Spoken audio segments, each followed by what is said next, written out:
Menteri Pendayagunaan Aparatur Negara dan Reformasi Birokrasi Rini Widyantini berencana mengundang Kapolri untuk menindaklanjuti putusan MK. Undangan kepada Polri untuk membahas putusan tersebut akan dilakukan dalam waktu dekat.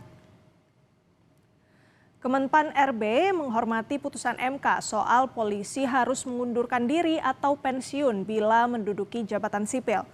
Menpan RB menjelaskan akan melakukan evaluasi terhadap jabatan-jabatan sipil yang saat ini diisi oleh polisi, terutama untuk memastikan kompetensi kepolisian di bidang keamanan. Sebelumnya Mahkamah Konstitusi dalam putusannya menegaskan, polisi yang menduduki jabatan sipil harus pensiun atau mengundurkan diri dari polisi.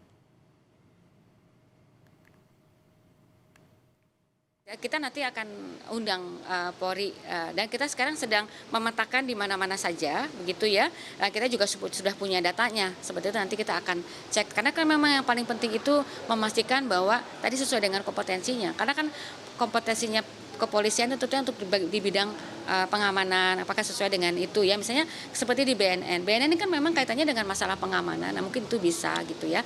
Misalnya contohnya seperti itu. Gitu. Kita ngikuti peraturan ASN, keputusan MK saja. Kalau memang mereka itu harus mengundurkan diri, ya harus mengundurkan diri atau pensiun, mengundurkan diri atau.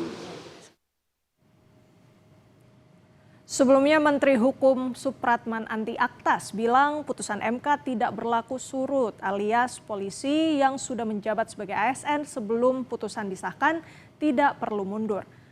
Menkum bilang putusan MK bisa diterapkan bagi polisi yang baru akan diusulkan untuk menduduki jabatan sipil. Menurut saya terkait dengan putusan MK bersifat final. Tetapi menurut saya yang sudah terjadi itu artinya tidak berlaku.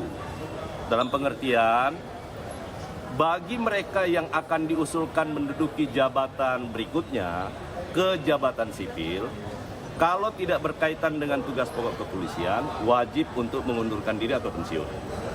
Tapi bagi mereka sekarang yang sudah menjabat sekarang, kecuali kepolisian menarik, kemudian, tapi mereka tidak perlu mengundurkan karena kan mereka sebelum putusan MK mereka sudah menjabat itu.